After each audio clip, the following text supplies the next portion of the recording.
আজকে 15ই জুন বিকেলবেলা, আর হঠাৎ করে আজকে গরম পড়ে গেছে প্রায় 30 ছুঁই ছুঁই। আর এখানে রোদের তেজ খুব বেশি। তাই জন্যে মেয়েকে বললাম চল, মেয়ের ফেভারিট খাবার বাবল টি বলে এখানে, সেই বাবল টি খেয়ে আসি। বাবল টি আর কিছুই না, কিছু ওই টাপিওকা বা সাবুদানার মিষ্টি বল, আর তার সঙ্গে বিভিন্ন রকমের মিল্কশেক বা টি, এই দুটো আমরা নিলাম। মেয়ে নিল একটা এই পার্পল কালারের জিনিস, আর আমি এইটা নিলাম প্রথমবার। তো আমি এমনিতে খাই না, ছেলে মেয়েই খায়, কিন্তু আমি প্রথমবার নিলাম।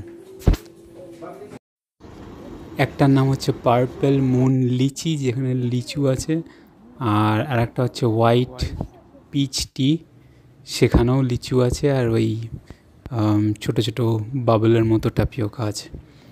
এটা আমাদের বাড়ির কাছের স্টেশনটা, তো আমরা ওখান থেকে কিনে, আজকে যেহেতু রবিবার আমাদের এখানে সব বন্ধ থাকে, রবিবার আপাদমস্তক সব বন্ধ থাকে রবিবার, তাই যা কিনতে হয় তাই স্টেশনে এসে কিনতে হয়। তো আমাদের বাড়ির কাছে স্টেশনের কাছেই ছিল, এটা নিয়ে চললাম।